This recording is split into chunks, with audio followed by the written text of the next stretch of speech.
남편이 아내에게 문자를 보냈는데요. 문자 내용이 당신은 나의 로또야 이렇게 보낸 거예요. 그러니까 부인이 얼마나 기분 좋겠어요. 로또라고 그랬으니까. 아신 분은 막 웃음 같은데. 그래서 나를 만나는 것이 대박이라서 이렇게 보냈더니 남편이 아니라고 다시 보낸 거예요. 그러면 나를 만나는 것이 행운이라서 그러니까 또 아니 그런 거예요. 아내가 화가 나가지고 도대체 뭐야? 그랬더니 남편이 비장한 각오로 문자를 보내는데 더럽게 안 맞아서. 여러분 옆 사람은 인사합시다. 당신은 나의 로또입니다.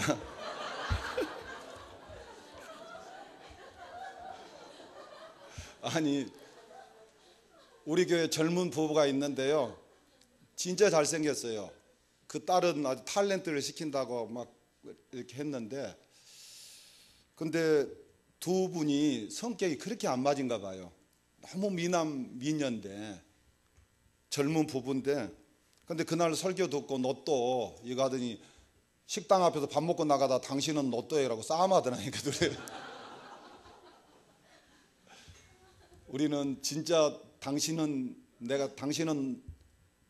로또야 그러면 대박이라서 그러면 아멘 그러십시오. 옆 사람은 인사합니다.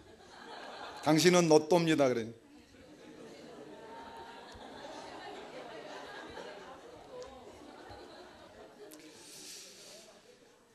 저는 초등학교 1학년 때요 한 5초 반장을 한 적이 있습니다.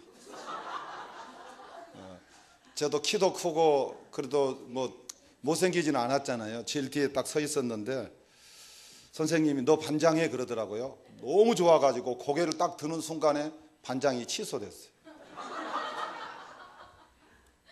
왜 취소됐을까요? 예? 못생겨서? 지금이나 그때는 뭐 똑같은데 뭐 이렇게 생긴 것을 못생겼다 하면 안 되지. 그래도 기본은 생겼잖아. 우리 어렸을 때는 코를 그렇게 많이 흘렸잖아요. 그래가지고 입학할 때 여기다가 손수건을 달고 갔잖아요. 그래서 손수건을 하든지 아니면 이걸로 이렇게 항상 이렇게 얘가 반질반질 했잖아요. 근데 반장하라고 기분 좋고 고개 드는 순간에 코가 나와 있는 거예요 이렇게. 그래가지고 선생님이 바로 취소해 버려가지고 제 인생이 바뀌어버린 거예요. 그래서 5초 반장한 거예요. 5초. 제가 신학교 입학하기 전에 경양교에서 간증을 했어요. 그래서 간증하고 나서 막 웃고 좋았는데 나도 스스로 간증을 잘했다 이렇게 생각했는데 소건태 목사님 강대성이 올라가더니 저를 박살을 내는 거예요. 박살 정도로 아주 기분 나쁜 개박살을 내는 거예요. 그때 교회 다닌 지 얼마 되지 그쪽에 경양교회 나온 지 얼마 되지도 않았는데 정선선 목사님이 제가 열심히 나오니까 81년 그 12월 마지막 철야기도 때 간증을 하라서 간증을 했는데 목사님이 강대상에 올라오더니 소경을 인도하면 구렁텅이 둘 다 빠진다고 그러더라고요. 그러니까 저를 소경으로 완전 얼마나 사람을 무시해도 유분수지 눈 뜨고 있는데 저한테 소경이라고 영적 소경이라고 그런 거지요. 그리고 또 하나는 의지가 약해서 당신 같은 사람은 신학교 와도 받아주지도 않겠다고 그러더라고요. 오면 보결이나 받아주겠다고. 그래서 고려신학교가 대단한 학교인 줄 알았어요. 그래서 그날부터 어디 뭐 진짜 지구목이라도 있으면 들어가고 싶더라고요. 그것도 성도들 앞에서 그렇게 했으니까. 그래서 아이고 이번 주까지만 교회 나오고 교회를 떠나야 되겠다 그런 생각을 하고 있었어요. 그런데 그 같은 구역에 사는 권사님이 하나 계셨는데 설권사님이라고. 그 권사님이 뭐라는 거는 오늘 밤에 너무너무 오 선생님 때문에 은혜를 받았다는 거예요. 나는 지금 시험 들어가고 지금 뭐 교회를 나올까 말까 지금 이번 주까지만 나와야 되느냐 그냥 이번 주부터 그냥 오늘부터 그만 다녀야 되느냐 차를 지금 타고 가는데 버스를 새벽기도 끝나고 버스를 타고 가는데 그러는 거예요. 목사님께서 지금까지 자기가 경양교회를 나왔지만 단 한 번도 가슴에 품고 기도하겠다고 하는 사람이 없었는데 목사님이 오 선생님은 가슴에 품고 기도하겠다고, 나는 그 소리가 들리지도 않았어요. 그런데 그 권사님이 들었다는 거예요. 나를 위로하려고 그런 소리겠지 하고 그 말 때문에 이번 주까지는 나오자. 그리고 주일날 아침에 일부 예배 7시 반 예배에 참석하기 위해서 이제 교회 와가지고 화장실에 갔는데요. 성 목사님이 화장실에 들어왔어요. 그래서 내 등을 툭툭 치면서 열심히 해봐 그러더라고요. 그 말 듣고 내가 열심히 했어요. 그날 등 안 쳐줬으면 그날 주일 마치고 이제 그러니까 하나님이 위로해 주려고 화장실에 같이 동시에 보낸 거예요. 그래서 등 쳐줘가지고 지금까지 제가 버티고 살아오고 있습니다. 그러면서 이제 제가 약이 올랐어요. 목사님이 나를 평가를 해도 너무 잘못 평가했다. 내 나름대로는 그래도 신앙생활 잘한다고 했고 또 많은 사람들이 신앙생활 잘한다고 칭찬도 해줬는데, 근데 어떻게 목사님이 간증 한번 듣고 저렇게 또 모든 분들이 이렇게 즐겁게 웃고 잘했는데 소경이라고 그러고 의지가 약하다고 했는가. 내가 의지가 약하지 않고 소경이 아니라는 것을 보여줘야 되겠다고 하는 오기가 생기더라고요. 그래서 내가 5가지 기도 제목을 삼았어요. 첫 번째, 의지가 약하다고 했으니까 내가 1년 52주에서 53주 정도 되는데 한 주도 빠지지 않고 본 교회에서 52주를 온전히 지키겠다. 온전히 지키기가 쉽지 않죠? 온전히 지키겠다. 아침 일부 예배가 7시 반부터니까 제가 정릉에서 살았습니다. 정릉에서 아침 새벽 5시에 새벽밥 먹고 와야 일부 예배 참석하고 또 주일학교 하니까 그 예배를 1년 동안 단 한 번도 빠지지 않고 드리겠다. 그리고 두 번째는 내가 교사를 맡았는데 그 맡은 교사의 직분을 성실하게 1년 동안 감당하겠다. 학생들에게 정말 본이 되겠다. 교사가 먼저 예배에 참석하고 그리고 먼저 예배 드리는 그런 믿음의 자세를 내게 맡겨준 어린아이들에게 보여주겠다. 그래서 항상 일부 예배 드리고 나서 9시 예배 드리기 전에 제가 다 모든 것 준비해가지고 예배를 드리도록 하는데 제가 동력을 했습니다. 하나는 어른들은 내가 모르니까 전도를 못할지라도 맡겨준 아이들만큼은 내가 반드시 배가시키겠다. 그때 5명을 맡았는데 5명 출석을 배가시키면 10명이잖아요.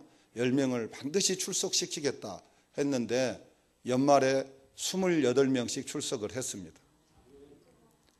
그리고 이제 하나는 철학기도. 하여튼 의지가 약하다고 했으니까 의지 안 약한 거 다 철해가지고 철학기도 11시부터 시작해서 새벽 4시까지 했잖아요. 그 철학기도를 1년 동안 안 빠지고 참석하겠다. 뭐 기도는 잘하고 못하고 둘째고 하여튼 철학기도를 참여해서 1년 동안 기도하겠다. 마지막으로는 제가 고등학교 1학년 때 우리 음악 선생님이 계속해서 필기 시험만 받아가지고 제가 음악 점수가 갑니다. 제 성적표에 딱 하나 가가 있는데 고등학교 1학년 때 음악 실기. 그리고 얼마나 음악을 못하겠어요. 그냥 노래 자체 막 옛날에 우리 어렸을 때는 그 유행가가 나온다든지 이러면 막 적어가지고 우리 집에 그 라디오가 있으면 동네 청년들이 와가지고 거기서 막 적어가고 막 그래가지고 노래 부르고 그랬잖아요. 근데 저는 아무 그런 데는 관심이 없었어요. 음악 쪽에, 체육 쪽에는 제가 아주 무슨 운동을 하든지 하라고 하면 잘하는데 음악 미술 쪽에는 정말 제가 재능이 없다고 생각을 했어요. 그런데 제가 성가대원이 됐어요. 개 이름도 잘 모르는데 성가. 그러니까 일단 성가대 임명 받았으니까 노래는 잘하든지 못하든지 52주 동안 내가 그 자리는 꼭 지키겠다. 하나님이 그걸 좋아하시는 것이죠. 노래 잘하는 거 하나님 좋아하지 않습니다. 노래 잘하면 더 좋겠지요. 그러나 중심으로 하나님 앞에 드리는 찬양을 하나님은 기뻐하시는 것입니다. 노래를 잘하고 못하고 찬양을 잘하고 못하고는 두 번째 문제고, 오늘처럼 잘하면 얼마나 좋겠어요. 그런데 그걸 안 하더라도 찬양대에 앉아서 고백적인 찬양을 드릴 때 하나님은 그 찬양을 기뻐하신다. 하나님 뭐라고 했습니까? 우리가 드리는 찬양이 항소를 우리가 드리는 것보다 더 기뻐한다고 그랬잖아요. 하나님은 항소를 기뻐하는 게 아니에요. 항소는 목사나 기뻐하지. 헌금 많이 하면 목사는 기뻐하지만 하나님은 성도들의 중심을 더 기뻐하고 성도들의 얼굴을 기뻐하고 성도들의 목소리를 더 하나님은 듣고 싶어 하는 거예요. 하나님의 성전에 나와서 여러분들이 찬양으로 그 자리를 지키면서, 찬양대 자리를 지키면서 마음에서 우러나오는 믿음의 찬양을 하나님 앞에 올려드릴 때 그 찬양 한 곡이 항소 한 마리를 드리는 것보다 하나님을 더 기쁘시게 한다는 사실을 여러분들이 깨닫기를 바랍니다.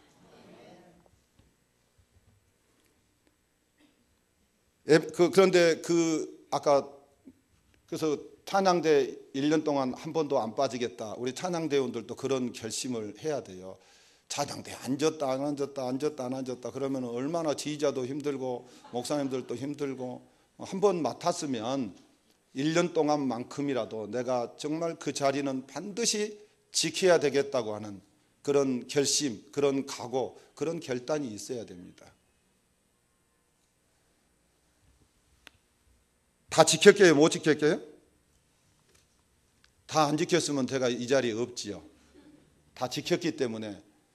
그래야 그 다음에 내가 이제 그 1년 후에 간증을 또 하라고 해서 했어요. 그랬더니 목사님이 뭐라고 말씀하시냐면, 역시 주의 종이 될 사람은 표징이 있다, 이렇게도 얘기하더라고요. 그래서 갑자기 지옥에서 천당으로 이제. 자, 에베소서는 사도 바울이 1차 감옥에 투옥됐을 때 기록한 성경이라고 이렇게 모든 학자들이 말을 합니다. 지금 사도 바울은 복음을 전하다가 감옥에 갇혀 있습니다. 그런데 에베소 교회 성도들에게 3절에서 찬송하리로다, 찬송하자, 찬송하면서 살겠다, 이런 고백을 하고 있습니다. 사실은 지금 사도 바울은 복음을 전하다가 감옥에 갇혔기 때문에 원망하고 불평해야 우리 이치적으로 맞는 것이잖아요. 아니, 하나님, 내가 복음 전했으면 나에게 무슨 대접이 있고 내게 한영이 있고 내게 어떤 유익이 돌아와야 되는데, 나에게 돌아오는 것은 감옥에서 이렇게 힘들게 어렵게 매를 맞아가면서 배고픔을 당하면서 살아야 됩니까? 이렇게 하나님 앞에 항변할 수 있는데 그런 항변을 하지 않고 하나님 앞에 오히려 찬송하자고 제의를 하고 있습니다. 찬송하는 삶을 살자고 우리에게 말씀을 하고 있습니다. 왜 그러면 사도 바울이 이렇게 찬송을 하자고 우리에게, 그리고 그가 어려운 환경 속에서도 찬송하면서 감사하면서 살 수밖에 없었느냐면, 우리 1장 3절, 찬송하리로다 하나님 곧 우리 주 예수 그리스도의 아버지께서 그리스도 안에서 하늘에 속한 모든 신령한 복을 우리에게 주시되. 하나님께서 신령한 복, 이 신령한 복이 얼마나 어마어마한 것인지 이제 나중에 말씀드리겠지만은 엄청난 복을 그에게 주셨기 때문에 그 복에 비하면 지금 자기가 당하고 있는 고난은 아무것도 아니라는 것입니다. 그렇기 때문에 그런 고난 앞에서도 뒤로 물러서지 아니하고 한 발을 빼지 아니하고 찬송하겠다고 다짐하고 우리들에게도 찬송하자고 제의를 하고 있는 것입니다. 여러분, 하늘에 속한 신령한 복, 하늘에 속한 신령한 복을 하나님이 내게 주셨다. 여러분들, 하늘에 속한 신령한 복이 뭐예요? 하늘에 속한 신령한 복, 우리가 복을 얘기할 때 두 가지로 크게 얘기하지요. 하나는 하늘에 속한 신령한 복, 또 하나는 땅에 기름진 복. 그래서 하늘에 속한 신령한 복을 우리는 영적인 복, 그 다음에 땅에 기름진 복은 육적인 복, 또 다른 말로 하면은 눈에 보이지 않는 복, 눈에 보이는 복, 그리고 잠깐 영원히 누리는 복, 잠깐 누리는 복, 이렇게 나누게 되지요. 그래서 하늘의 신령한 복과 땅에 기름진 복. 그러면 어떤 복이 더 중요할 것 같아요? 여러분들, 어떤 복이 더, 미리 한번, 어떤 복이 더 중요합니까? 하늘의 신령한 복이 더 중요해요? 그런데 여러분들 그럼 기도할 때 하늘의 신령한 복을 주세요 합니까? 눈에 보이는 복만 달라고 합니까? 그렇죠. 이제 신령해진 사람은 신령한 복을 달라고 할 것이고, 자, 먼저 우리가 받아야 될 복은, 우리가 먼저 받아야 될 복, 더 중요한 복, 어떤 복이냐 하면 하늘의 신령한 복입니다. 그런데 실제 우리들은 뭐예요? 눈에 보이는 복, 육신의 복, 땅에 기름진 복을 우리는 달라고만 하고 있습니다. 저는 개인적으로요, 하늘의 신령한 복을 받지 않고 땅에 기름진 복을 너무 많이 받은 사람은 복이 아니고 그것이 저주에 가깝다. 저는 그렇게 생각하는 사람입니다. 목회를 하면서도 그렇게 생각하고, 너무 극단적이 아니냐 이렇게 여러분들이 또 뭐 생각할 사람도 있겠지만은 저는 그렇게 생각합니다. 왜 그러냐면, 만약에 내가 하나님을 안 믿는데요, 사업이 잘 되고, 또 아니면 막 국회의원이 되고 대통령이 되고, 아니면 또 지식적으로 내가 교수가 되고 박사가 되고 막 이렇게 됐다고 생각해 보십시오. 그러면 돈이 많으면, 하나님 안 믿고 돈이 많으면 돈이 뭐가 돼버리는 거죠? 신이 돼버립니다. 그러니까 돈 때문에, 돈이 없으면 하나님 찾을 것인데, 하나님을 의지할 것인데, 돈 때문에 그 사람은 죽을 때까지 하나님을 찾지 않습니다. 의지하지 않습니다. 믿지 않습니다. 그렇기 때문에 그 돈 때문에 그는 어떻게 되는 거죠? 멸망을 당하게 되는 것입니다. 그래서 그게 결론적으로 그게 뭐가 됩니까? 저주가 되는 거 아니겠습니까? 어떤 사람들도 지식이 너무 많으니까, 김용옥 그 교수 같은 지식이 너무 많으니까 하나님을 안 믿으려고, 자기 지식을 뽐내려고 하고, 그리고 그 지식 때문에 하나님을 안 믿을 뿐만 아니라 그 지식을 가지고 하나님을 대적하잖아요. 기독교를 대적하잖아요. 그리고 교만하잖아요. 차라리 지식이 없는 우리같이 단순한 사람들은 단순하기 때문에 하나님을 믿고 하나님을 의지하는데, 그런데 지식이 안 믿고 그런 지식이 많으니까 그것이 결국은 하나님을 떠나게 만드는 수단이 되기 때문에 그건 복이 아니다. 그리고 믿음 약하신 분들이 복을 받으면요, 그것은 우리 교회 젊은 집사님이 계시는데요, 처음에 아파트 이제 입주해가지고 교회 와서 성경 공부도 하고 예배 생활도 잘 하고 뭐 열심히 했어요. 근데 남편이 사업을 하는데 너무 사업이 잘 되는 거예요. 안 될 때는 교회 나와서 성경 공부도 하고 기도도 하고 예배 생활도 잘하고 그러더니 너무 잘 되니까 남편이 이 어려운 때 막 돈을, 소문에 의하면 갈키로 막 긁은대. 그래가지고 그 돈 쓰러 다니나 교회를 안 오는 거예요. 돈 쓰러 다니나. 남편 예제차 타고 다니죠. 자기 예제차 타고 다니죠. 얘가 이제 조금 이제 걸어요. 이제 걸으는데 그 걸은 애를 갖다가 축구 교실을 데리고 가지요. 영어 교실을 데리고 다니죠. 돈으로 지금 하죠. 돈 쓰러 다니냐고. 옛날에 돈이 없을 때는, 사업 시작해갖고 얼마 안 될 때는, 그럴 때는 막 교회 와서 기도하고 하나님 의지하는데, 지금은 주일날 보기가 힘들어요. 잊어볼 만하면 한 번씩 왔다 가요. 그럼 저도 한번 손 흔들어주고, 믿음이 들어가야 되는데, 만약에 믿음이 들어간 상태에서 남편이 돈 벌어 왔다, 그럼 어떻게 하겠어요? 여러분 같으면? 교회에다가 11조 하고, 감사헌금하고, 건축헌금하고, 선교헌금하고, 목사님 밥도 한 그릇 사드리고, 옷도 한 벌 사드리고, 차도 있으면 돈이 되면 사드리고, 집도 사드리고, 그걸 안 하겠어요? 돈이 많아지면? 근데 그분은 지금까지 저한테 밥 한 그릇 사준 적이 없어요. 교회에서는 밥을 수없이 먹었는데도, 그래가지고 돈 벌어가지고 잘 되니까 교회 와서 뭐 밥 그렇게 먹고도 저 한 밥 한 끼 사줘 본 적도 없어요. 그렇기 때문에 그것이 복이 아니다 이것입니다. 그럼 이제 한번 물어보겠습니다. 박근혜 대통령이 복을 더 많이 받았어요? 여러분들이 복을 더 많이 받았어요? 더 큰 복을, 다시 박근혜 대통령이 더 큰 복을 받았어요? 여러분이 더 큰 복을 받았어요? 뭐 그렇게 목소리가 뭐 개미 목소리 같이 되고, 여러분들이 복을 더 많이 받았어요? 왜 복을 더 많이 받았다고 생각하세요?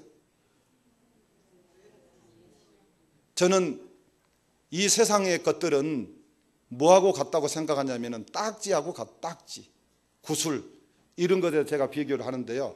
제가 어렸을 때 등치도 좋고 그러니까 동네 애들 딱지는 내가 다 땄어요. 어깨에 빠지라고 쳤어요. 어깨에. 막 해가 어두워지고 이렇게 하면은 부모님이 막 빨리 와서 밥 먹으라고 해도 하나 더 달라고, 하나 더 친구 거 따가지고 와서, 그래갖고 마루 밑에다 넣어놓고 그 뒷날 또 가서 따고, 그래가지고 마루 밑에가 딱지가 뭐 동네 딱지는 그거 다 있었어요. 억지로라도 막 하고 막 어떻게라도 막 해가지고 딱지 따다가 넣어놨어요. 그런데 지금은요, 딱지를 트럭으로 갖다 줘도 소용이 없어요. 지금은 딱지 필요 없어요. 우리 이 세상의 것들은 딱지입니다. 하나님의 나라에 가서는 쓰레기 같은 것들이에요. 그렇기 때문에 아무 소용없는 것들이에요. 잠시 누리다가 하나님 영광 돌리는 수단으로 사용하다가 놔두고 가는 것들이에요. 그런데 우리는 그거 하나 더 우리가 얻기 위해서, 쌓기 위해서, 모아놓기 위해서, 물려주기 위해서 어깨가 빠지라고, 해가 넘어갔는데도 교회는 안 오고, 주일이 됐는데도 교회는 안 오고, 세상 밖에서 빙빙빙 돌면서 그거 하나 더 따다가 마루 밑에다가 놓겠다고 그렇게 하고 살고 있는 거예요.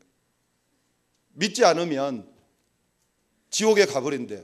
대통령, 우리 인간적인 눈으로 볼 때는 대단한 복을 받은 사람 같지만은 그건 땅의 복, 땅의 기름진 복을 받은 거예요. 그 대통령 때문에 박근혜 대통령이 하나님을 믿지 못한다고 하면 그것은 축복이 아니고 저주라 이것입니다.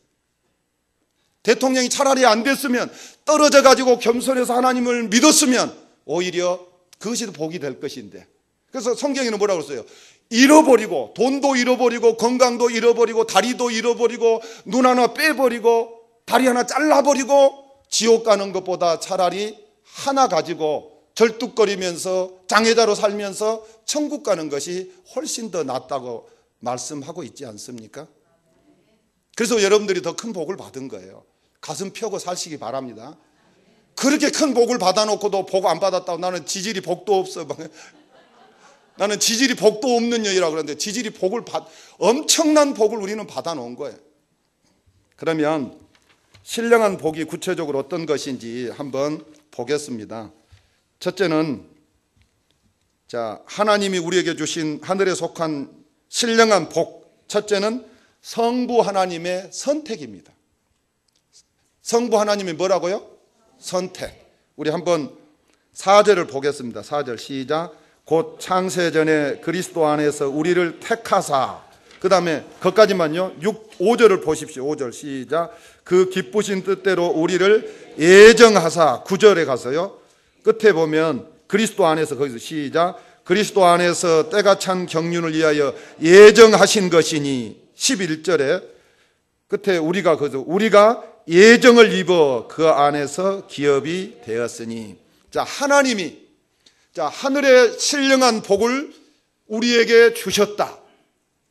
사도 바울은 그 하늘에 속한 신령한 복을 받았기 때문에, 그 복이 어마어마한 복이라는 것을 깨달았기 때문에 그들은 감옥 속에서 지금 매를 맞으면서 엄청난 시련과 고통을 당하면서도 찬송할 수 있었다 이것입니다. 왜? 자기가 받은 복이 너무나도 크기 때문에, 받아는 복이 너무나도 크기 때문에 그 앞에서, 그러한 상황 속에서, 그러한 환경 속에서도 그런 원망이나 불평을 쏟아내지 않고 하나님 앞에 감사, 찬송을 하겠다고 결심을 하고 있다 이것입니다. 그럼 우리들도 마찬가지가 돼야 되잖아요. 우리나 바울이나 똑같은 이런 복을 받았으니까 우리는 조금만 어려우면 우리 입에서 뭐가 튀어나오죠? 원망과 불평이 누에 실처럼 막 튀어나오죠. 잘라버려야 됩니다. 그래야 빨리. 자, 그러면 언제 하나님이 우리를 하나님의 자녀 삼기 위해서, 또 천국의 상속자로 기업이 되게 하기 위해서, 우리들을 거룩한 성도를 만들기 위해서 하나님이 우리를 선택을 했다. 그러면 그 선택 시기가 나오는데, 우리 4절에 보니까 곧 창세 전에 그리스도 안에서 우리를 택하사 그랬습니다. 자, 여러분, 우리를 언제 선택했다고요? 그럼 여러분이 선택해서 하나님을 선택했어요? 하나님이 여러분을 선택했어요?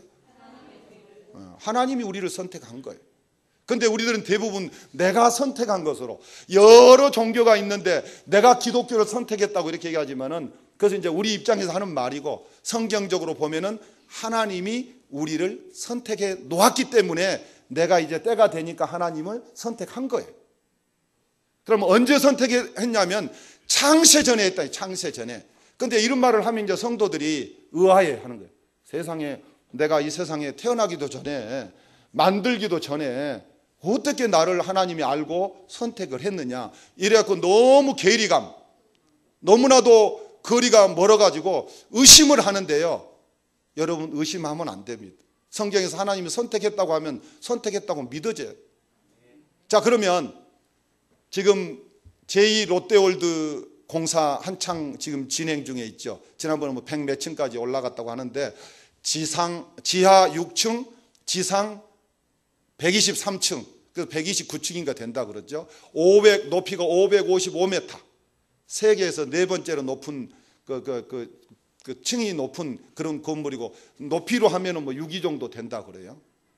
그러면 롯데 제2월드 건물을 그냥 그 공사한 사람들이 막 그냥 땅 파고 그냥 기둥 받고 막 이렇게 해서 공사 시작한 거 봤습니까? 그렇지 않지요. 그 공사를 시작하기 전에 뭐 하지요? 설계를 하죠. 설계.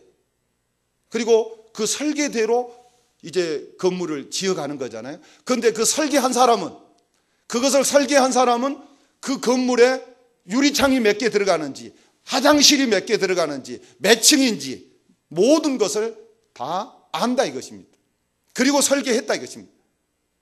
하나님도 마찬가지입니다.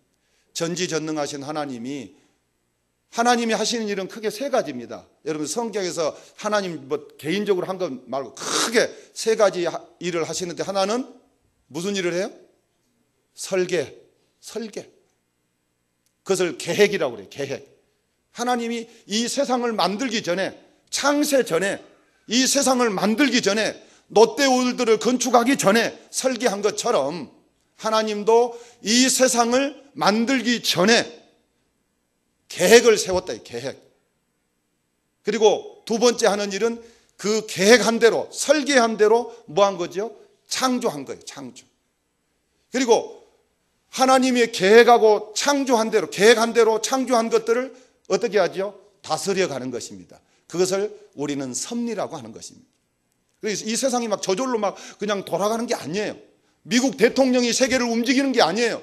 누가 움직이고 있어요? 하나님이 배후에서 움직이고 있습니다. 계획을 세운 대로 하나님이 움직이고 있는 것입니다. 자, 그런데요, 첫 번째로 돌아가면 계획 중에는 두 가지 계획이 있습니다. 일반적인 계획을 우리는 작정이라고 그러고, 작정. 그리고 이 작정 속에 포함됩니다만은 하나님이 특별히 구원에 관계되는 계획을 세워놨는데, 그 계획을 우리는 애정이라고 합니다. 그리고 애정 속에는 하나님이 선택과 유기 두 가지, 하나님이 선택해 놓은 사람이 있고 유기, 버린 사람이 있다 이것입니다. 그때 하나님이 우리를 선택하셨다는 것입니다. 엄청난 복이에요. 뭐 하기 위해서요? 하나님의 자녀 삼기 위해서 선택을 해놓은 거예요. 근데 우리는 모르는 거예요. 내가 선택됐는지 안 됐는지 모르고 살아간 거예요. 그런데 하나님이 이제 때가 되니까 우리를 불러요. 때가 되니까 우리를 불러갖고 주님 앞에 나와서 보니까 내가 선택되었다는 것을 알게 되는 거예요. 그럼 여러분들은 선택됐습니까? 안 됐습니까? 그래서 창세기 13장 48절에 영생주기로 작정된 자는 다 믿더라 그랬잖아요. 그러니까 하나님이 창세 전에 예수 그리스도 안에서 우리를 선택해 놨는데 내가 선택됐느냐 안 됐느냐 알 수 있는 방법은 영생주기로 작정된 자들은 다 믿더라. 한 사람도 빠짐없이 다 믿더라 이것입니다. 그래서 여러분들이 믿어지면 여러분들은 창세전에 하나님이 예수 그리스도 안에서 선택해 놓은 선택된 하나님의 백성인 것입니다. 박근혜 대통령이 결혼 안 해가지고 갑자기 대를 잇기 위해서 누구 한 사람을 양자 삼아야 되겠다 해가지고 여러분들 만약에 대통령 아들로 삼아주면 여러분들 어떻게 기분 나쁘게 해서 기분 좋게 했어요? 기분 좋을 정도가 아니죠. 아마 청와대 가기 전에 사고 날지도 몰라요. 기분이 너무 흥분해요.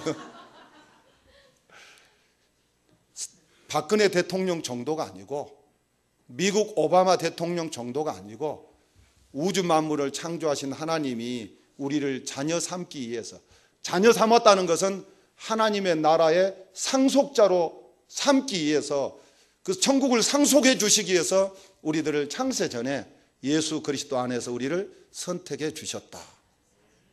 그러니까 우리는 뭐 그보다 더 큰, 빨리 가고 싶으면 교통사고 내서 아니면 요즘 메르스 하니까 빨리 하나님의 나라에 가서 그렇게 하고 싶으면 메르스 많이 한 데 가서 계시면 천국에 빨리 갈 수 있습니다. 그러나 하나님 뭐라고 그랬어요? 이 땅에 우리가 사는 동안에 열심히 해서 침노하라고 그랬어요. 침노. 그래서 천국 상속은 뭐 큰아들이라고 얼마 주고 작은 아들이라고 얼마 주고, 예를 들어서 목사라고 뭐 주고 장로라고 주고 집사라고 주고 권사라고 이렇게 직분으로 주는 게 아니고 우리가 심은 대로 거두는 거예요. 그러니까 여러분들이 더 많이, 저보다 더 많이 받을 수 있어요. 하나님의 나라에 가서. 믿습니까? 왜 기분 나빠요? 많이 받으라고. 그 저는 때로 우리 사모하고 이렇게 전도하면서 우리 사모가 천국에서 나보다 더 많이 받으면 어떠나 이렇게 생각. 그런 선한 욕심이 있어야 돼요. 전도하러 나가면서 날마다 전도 다니고 그럴 때 사모는 날마다 전도 다니고 나는 뭐 그러다가 천국에서 사모가 나보다 더 많으면 어떠? 나도 많이 받아야, 나도 많이 받아야지 이런 마음으로. 그래 천국은 그냥 뭐 법률적으로 뭐 큰 아들은 얼마 작은 아들은 얼마 이렇게 해서 주는 게 아니라니까요. 심은 대로. 그래서 천국은 뭐 한다고 그랬어요? 침노를 당한다 그랬어요. 여러분들이 땅 따먹기 할 때 땅을 막 계속 하듯이 여러분들이 선한 일을 해가지고 자꾸 여러분들이 영역을 넓혀가지고 많이 심으면 천국에서 많이 거두게 되는 거예요. 그 천국의 부자가 진짜 부자예요. 천국에 가면 만약에 이건희 회장이 이제 지금 쓰러졌다가 조금 숨 이제 쉴까 말까 하는데 자가호흡 한다고 하잖아요. 그런데 안 믿었잖아요, 지금까지. 그래서 지금부터 믿어서 삼성을 다 팔아서 헌금한다고 해도 상급이 여러분보다 더 적어요. 왜? 한 영혼을 우리가 전도하면 그 영혼이 온 천하를 주고 바꿀 수 없다고 그랬잖아요. 전도 하나 하면 한 온 천하를 주고 바꿀 수 없는 그런 큰 상을 여러분들이 받는 거예요. 찬양하면 아까 뭘 드린 것보다 낫다고 그랬어요? 항소. 그럼 1년 동안 몇 마리 드린 거예요? 여러분들? 쉬운 2마리 드린 거예요. 쉬운 2마리 항소. 그럼 얼마나 많은 상급을 지금 쌓고 있는 거예요. 여러분들 성가들을 우습게 생각하면 안 돼요. 하나님이 나를 세워준 거 여기서 잘하면 하나님 마음을 매주마다 기쁘게 해드리면 나는 오늘 항소 1마리를 내가 하나님께 드렸다. 이렇게 여러분들이 믿음으로 생각하시기를 바랍니다. 자, 그래서 하나님은 우리를 선택된 복, 엄청난 복입니다. 자, 두 번째는 하나님이 우리에게 주신 하늘에 속한 신령한 복이 뭐냐면은 제사함을 받는 복입니다. 우리 7절 다 같이 봅시다. 시작. 우리는 그리스도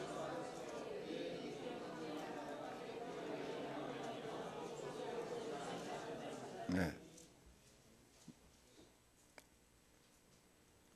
하늘문 교회는 막 그냥 찬송을 아니 그 성경을 읽으라니까 막 완전히 뭐 갈짓다 읽듯이 읽네.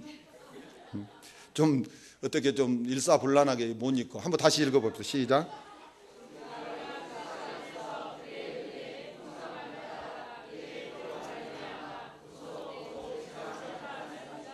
뭘 받았어요? 제사함을 받는 복. 이 제사함, 제가 뭐예요? 제는 헬라어는 하말티아, 관역이 있는데 거기에 미치지 못한 거, 하나님의 말씀에 미치지 못한 거, 하나님 말씀을 오버하는 거, 하나님 말씀 뚫고 나간, 그 다음에 빗나간 거, 이거 다 죄예요. 근데 이제 한자로 우리가 죄를 표시하면 넉사자, 한자 보면 제자가 넉사자에다 안일 비자 쓰잖아요. 그래서 네 가지 아닌 것이 죄예요. 첫째는 하나님을 믿지 않는 것, 불신이 죄예요. 불신이 가장 큰 죄입니다. 불신이 다른 말로 하면 성령 해방죄예요. 하나님을 안 믿는 죄예요. 그 죄는 이 세상, 오는 세상에서도 용서받을 수 없는 죄예요. 부모에게 가장 큰 불효가 뭐냐면은 부모님을 인정하지 않는 것이 가장 큰 죄예요. 뭐 돈, 용돈 안 갖다 주고 뭐 그런 것은 조그만한 죄예요.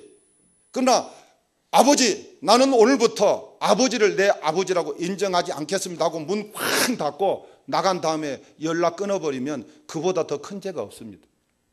그 아버지는 다른 것들은 다 아들이 연약해서 잘못한 줄 알고 무릎 꿇고 빌면 다 용서해 주지만 아버지를 부인해버리는 그 죄는 그 아버지에게 가장 큰 불효가 되는 것입니다. 하나님도 우주 만물을 창조하고 예수 그리스도를 이 땅에 보내서 구원의 길을 제시해 줬는데 그 사실을 안 믿는 불신, 이보다 더 큰 죄가 없다니까요. 살인죄를 지었던 사람도 회개하고 돌아오면 하나님 용서해 줍니다. 그런데 우리들은 뭐예요? 살인죄가 더 큰 줄 아는 거예요. 도둑질한 것이 큰 죄인 줄 아는 거예요. 남을 시기하고 질투하고 사기하고 그것이 더 큰 죄인 줄 아는데 그런 죄들은 하나님 앞에 나와서 진정으로 회개하면 용서해 주지만 믿지 않는 죄는 영원히 용서받지 못하는 것입니다. 그리고 불신, 불순종, 불법, 불의, 이것이 바로 죄입니다. 그런데 죄의 싹은 뭐라고 그랬어요? 사망이라고. 사망이라고는 지옥이라고, 지옥. 그런데 로마서 3장 23절에 모든 사람이 죄를 범하였음에 하나님의 영광에 이르지 못하나니 그랬잖아요. 그러면 하나님의 영광이 뭐예요? 천국이에요. 하나님이 계시는 곳, 천국. 천국에 누가 못 가는 거예요? 죄 지은 사람은 못 간다. 죄가 있는 사람은 절대로 하나님의 영광에 이를 수 없다. 그러면 천국에 이르기 위해서는 반드시 뭘 제거해야 되죠? 죄를 제거해 줘야 됩니다. 죄를 제거해야 천국에 갈 수 있는 거예요. 근데 누가 죄를 지었어요? 모든 사람이 다 죄를 지었어요. 모든 사람이 죄를 범하였음에 하나님의 영광에 이르지 못하더니, 그러니까 모든 사람 속에 우리도 다 포함됩니다. 나도 포함되고 여러분도 포함되고 삼성 이건희 회장도 포함되고 박근혜 대통령도 포함, 교황도 포함되고 신천지의 이만희도 포함되고 다 포함되는 거예요. 신천지 이만희는 포함 안 되고 열애가 아니라 다 포함되는 거예요. 그러면 하나님의 영광에 이르려고 하면 뭘 제거해 줘야 돼요? 죄를 제거해야 됩니다. 그래야 하나님 영광이. 그런데 죄를 어떻게 제거할 수 있습니까? 우리의 힘으로, 우리의 능력으로, 우리의 노력으로 죄를 해결할 수가 없습니다. 그래서 하나님께서 누구를 보내주셨어요? 예수님을 이 땅에 보내주셨고, 그 죄 문제 해결을 하라고 예수님을 이 땅에 보내주셔서 인간의 몸으로, 인간이 범죄했기 때문에 인간의 몸을 입혀서 이 땅에 보내주신 거예요. 그리고 우리 죄를 예수님이 짊어지고 십자가에서 그 죄값을 다 받았기 때문에 예수님이 가장 큰 죄를, 이 세상에서 가장 큰 형벌이 뭐였어요? 당시에 십자가의 형벌이었어요. 여러분 생각해 보세요. 예수님 무슨 죄를 지었길래, 세계 4대 성인이라고 그러는데 뭔 죄를, 얼마나 큰 죄를 지었길래 십자가에 죽음. 살인자까지라도, 사람이 용서할 수 없는 죄까지라도 그런 사람들의 죄까지라도 예수님이 용서하시기 위해서 십자가의 형벌을 당하신 것입니다. 그래서 우리 죄를 용서해 주시기 위해서 십자가에서 도수장에 끌려가는 어린 양같이, 잠잠한 양같이 온갖 그런 채찍에 맞으면서도 구원을 안성하기 위해서 골고다 언덕에 올라가셔서 십자가에 못 박히시고 우리를 죽으심으로, 예수님이 다 이루었다 함으로, 그것이 뭐예요? 안성인, 구원의 안성을 하신 것이잖아요. 그래서 그 예수 그리스도를 믿으면 누구든지 이제 구원해 주겠다, 구원의 통로를 하나님이 예수님을 통해서 열어주신 것입니다.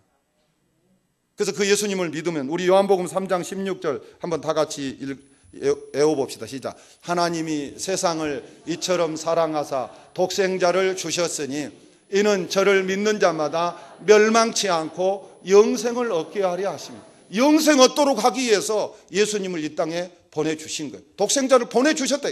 멸망하지 말고 영생하라고 독생자를 그 예수님을 믿어서 우리가 구원을 얻게 되고, 오늘 본문에도 그러고 베드로전서 1장 18절로 19절에 너희가 알거니와 너희 조상의 주자는 망년된 행세로 구속된 것은 음이나 금같이 없어질 것으로 된 것이 아니고 오직 흠없고 점없는 어린 양 같은 그리스도의 보배로운 피로 한 것이라.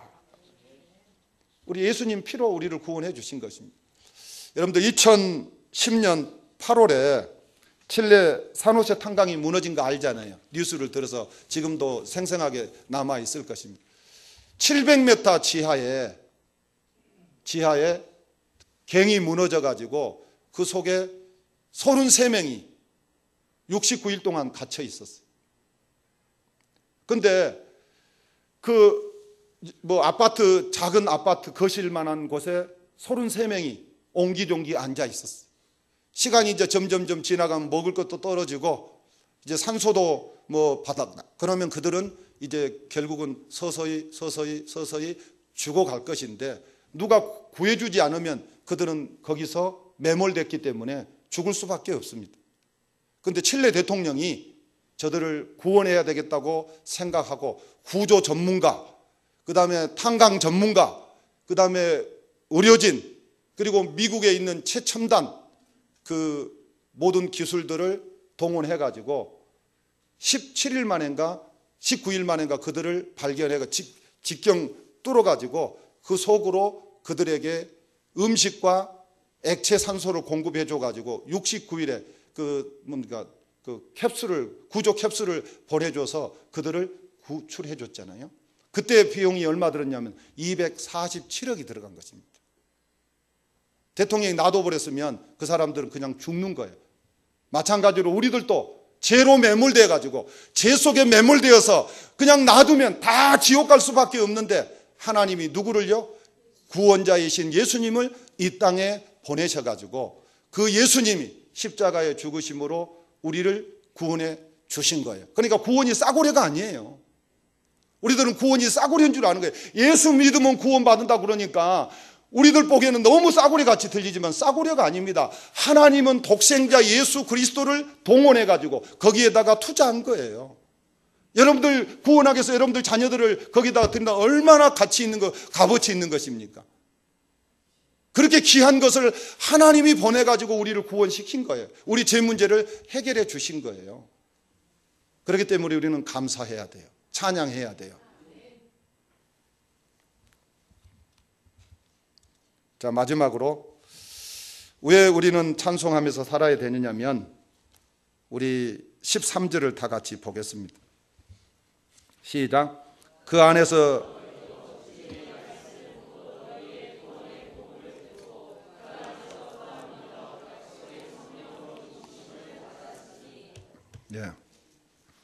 자, 하늘에 속한 신령한 복 세 번째는 성령의 인치심. 인쳤다 이 말은 도장 찍었다 이 말이에요. 도장 찍었다. 너는 이제 내 것이다. 소유 삼았다. 성령이 너는 하나님이 창세 전에 선택해 놓은 너는 하나님의 백성이었다. 그러고 도장을 꽉 찍어가지고 인을 쳐버렸다 이것입니다. 그러니까 이제 하나님의 소유가 됐다는 거예요. 하나님의 소유가 되면 누가 책임지죠? 하나님이 책임지죠. 우리 집 강아지 2마리가 있는데요. 그 강아지 누가 책임지죠? 성도들이 책임져요? 주인인 내가 책임지는 거예요. 내가 사료 사다가 카드로 끊어가지고 사료 사다가 나는 걔들이 그러니까 나 보면 나는 별로 안 좋아하는데 우리 딸내미가 너무 좋아해가지고 나는 걔를 안 켰으면 좋겠는데 근데 막 딸내미가 얼마나 좋아하는지 그래서 할 수 없이 키우는 거예요. 사료값은 내가 주고 내가 주인이죠. 내가 책임지는 거예요. 사왔으니까 내가 책임지는 거예요. 그러나 우리 하나님도 우리를 소유 삼았기 때문에 이제는 사단이 우리를 건들 수 있어요, 없어요? 건들 수가 없습니다. 하나님이 더 힘이 센데 어떻게 건듭니까?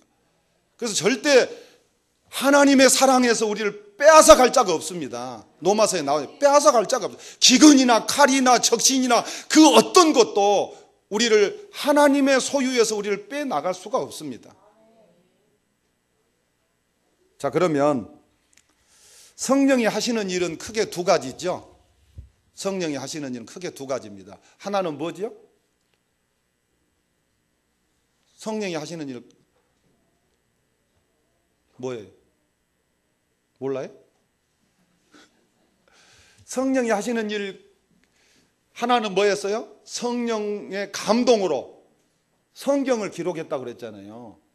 모든 성경은 성령의 감동으로 기록됐다고 그랬죠. 그렇기 때문에 성령이 하시는 일, 가장 큰 일은 성경을 기록한 일이에요. 그래서 여러분들 그 성경을 성령이 기록했기 때문에 성령 충만이 뭐예요? 막 릴리리 쿵쿵 그게 막 방언하고 이렇게 하면 성령 충만하다 그러는데요. 그건 성령 충만이 아닙니다. 우리들은요 감정 충만하고 성령 충만을 혼돈할 때가 참 많아요. 야구장에 가면 자기가 원하는 팀이 막 이기면 뭐예요? 저절로 막 일어나서 막 뛰죠. 이건 감정 충만한 거예요. 노래방에 막 위에서 뭐 돌아가고 막 돌아가고 막 노래 나오고 반주 나오면 어때요? 저절로 나와서 노래 부르고 춤추고 그러잖아요. 그 감정 충만한 거예요. 그럼 교회에서 막 드럼 치고 막 이렇게 하면 막 찬양하고 손 들어가고 막 흔든 것은 뭐예요? 감정 충만. 그러나 성령이 이제 충만해가지고 그 표시로 우리가 손 흔들고 하는 거예요. 그러나 그 모두 성령 충만하다면 안 돼. 왜 그러냐면은 SFC 수련회 때 가서 보면은요 찬양단이 나와가지고 막 찬양할 때는 입을 보고 막 손 흔들고 뛰고 하는데요 찬송 부르면 입도 안 벌려요. 그러면 성령 충만한 사람이 찬송 부를 때 입을 담아버리면 그게 성령 충만한 거 아니라 이것입니다.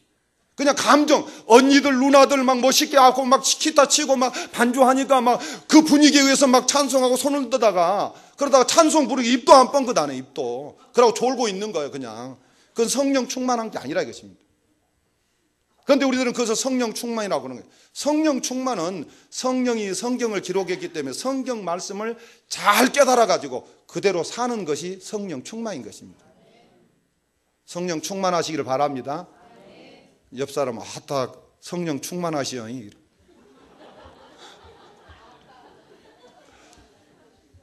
자, 그 다음에 두 번째, 성령이 하시는 두 번째가 뭐예요? 두 번째 하는 일은 뭐예요? 제가 얘기했잖아요. 인치는 일, 도장 찍는 일. 그럼 여러분들은 성령의 이제 하나님이 창세에서 선택한 것을 찾아내 가지고 도장을 찍어 놨어요. 여러분 도장 찍혔어요? 안 찍혔어요? 어디에 찍혔어요? 이마에 보여줘요? 봤어요? 성부와 성자와 성령으로 도장을 찍어 놨어요. 세례식 할 때 이제 그렇게 표시해 놨죠. 표시는 해 놨습니다. 그런데 내가 하나님의 인침을 받았다고 하는 증거, 인쳤다는 것은 뭐죠? 예수님을 믿었다는 것을 표시하는 거잖아요. 그럼 표시하는 게 뭐예요? 그럼 내가 예를 들어서 성령에 인쳤다, 내가 성령의 하나님의 소유가 되었다, 그러면 배꼽이 한 1cm 정도 앞으로 툭 튀어나오면 그것만 자로 재가지고 확인하면 되는데 그런 내적인 표시가 없어요. 그 사람이 성령 받았는지 안 받았는지 성령의 인침을 받았는지 몰라요. 그럼 어떻게 알 수 있느냐? 로마서 우리가 8장 15절에 보니까 뭐라고 그랬어요? 하나님을 아바, 아버지라 부르짖는다. 성령 받지 않고는 절대로 하나님을 아버지라고 부르지 못합니다. 집에 가서 안 믿는 사람한테, 친구한테 하나님 아버지 이렇게 한번 불러보라고, 진심으로 한번 불러보라고 그랬어요. 그러면 야, 너 미쳤냐? 갑자기 왜 이래? 이러지요. 근데 우리는 뭐예요? 막 기도할 때 막 전미사, 접두사, 뭐 완전히 뭐 그냥 막히면 하나님 아버지 막 아버지 막 그렇게 기도하잖아요. 그렇죠? 어떤 사람 보면 아버지가 너무 많이 나와, 너무 많이 나와. 막 세면은 셀 수가 없이 나와. 정말로 참말로 막 해가면서 그 기도도 좀 뭐야 딱딱 그 준비 좀 해가지고 이렇게 해야 되는데 안 하다가 오면은 막 그냥 그 기도가 막 왔다 갔다 하면서 막 막히면 아버지 막 이렇게 해가지고 막. 자, 그래서 우리가 하나님이 아버지라고 불러진 사람은 성령이 인친 사람이에요. 믿습니까? 여러분들 하나님 아버지 한번 불러보세요. 하나님 아버지. 우리는 이렇게 자연스럽게 나오는데, 근데 안 믿는 사람한테 가서, 안 믿는 아버지한테, 옛날에 우리 주일학교 친구가 집에 가가지고 이제 밥상에 이렇게 앉아가지고 교회 갔다 오니까 그래도 이제 엄마들이 한번 기도해봐 그러잖아요. 자기들은 안 믿어도. 그러니까 우리 이제 정호가 하나님 아버지, 그러니까 그 아버지 박종길 지금은 집사인데 그때 당시 야 이놈 새끼 내가 아버지지 하나님이 네 아버지. 교회 가서 그냥 완전히 뭐 세뇌돼 갖고 온 줄 아는 거예요. 세뇌돼 갖고 오는 줄. 내가 네 아버지지 하나님이 네 아버지라고 굴밤을 줬다니까. 우리 박종길 집사님 교회 안 다닐 때. 그러니까 안 믿는 사람은 그 의미를 모르는 거예요. 그래서 성령. 그다음 두 번째는 뭐죠? 두 번째, 우리가 성령으로 우리가 일을 쳤다, 하나님의 자녀가 되었다고 하는 증거 두 번째는 뭐예요? 뭐예요? 우리 성경 가르쳐드릴 고린도전서 12장 3절에 누구든지, 그냥 간단하게 누구든지 성령 받지 않고는 예수님을 주라 할 수 없다. 믿습니까? 예수님을 나의 구주라고 고백된 사람은 성령으로 인침을 받은 사람들이에요. 그러니까 여러분들은 이제 이런 복을 받았다. 이런 복을. 그래서 하나님은 우리를 어떻게 예정했는지 방법 뭐 3절, 4절, 5절, 11절 나와 있고, 그 다음에 왜 하나님이 우리를 선택해주고 구속해주고 인쳐주었는지 4절, 5절, 11절에 나와 있는데요. 오늘은 성가대 찬양 예배니까, 헌신 예배니까 6절만 보겠습니다. 6절 보겠습니다. 시작.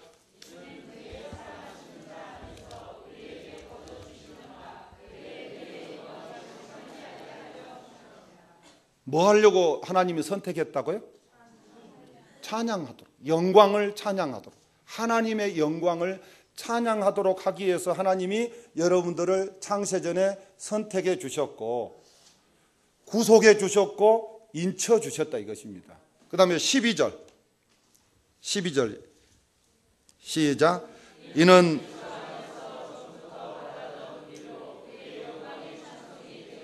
영광의 찬송. 영광. 마지막 14절 시작.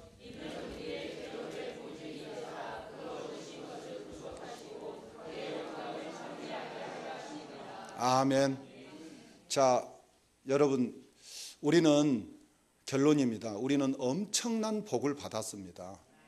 사실 성부 하나님의 선택 안 됐으면 어디 가는 거예요? 지옥 가는 거예요.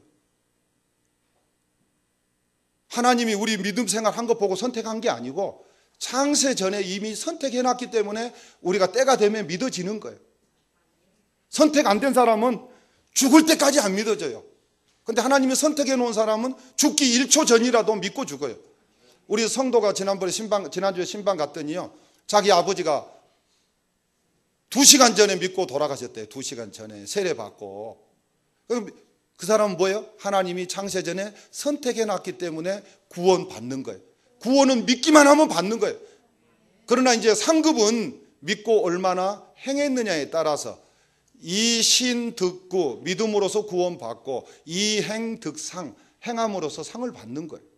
상은 사람마다 다르고 구원은 늦게 믿었든지 일찍 믿었든지 아침 일찍 6시에 왔든지 9시에 왔든지 12시에 왔든지 3시에 왔든지 5시에 왔든지 똑같이 한 달란트를 주듯이 믿는 것은 일찍 믿었든지 늦게 믿었든지 똑같이 구원은 똑같습니다. 죽기 1초 전만 믿어도 그 사람은 구원 받았는데, 그런데 아무나 구원 받은 게 아니고 택한 백성만 1초 전이라도 믿고 죽는다 이것입니다.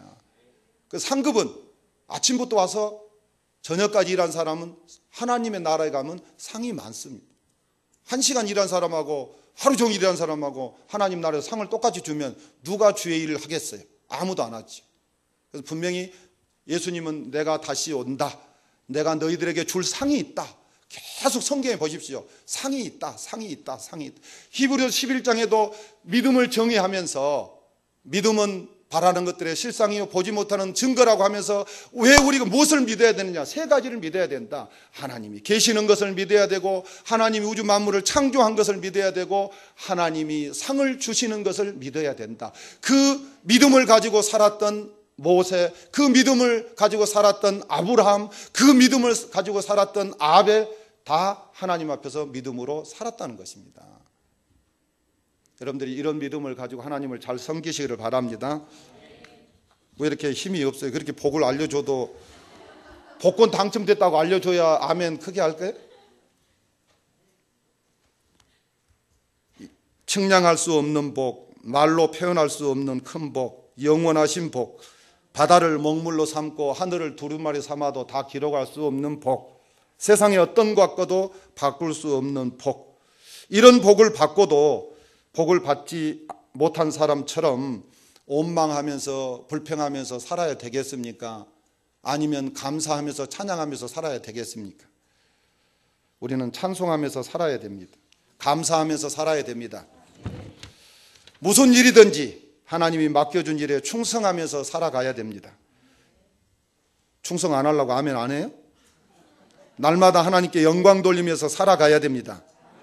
만나는 사람들에게, 함께하는 사람들에게 주의 복음을 전하면서 살아가야 됩니다.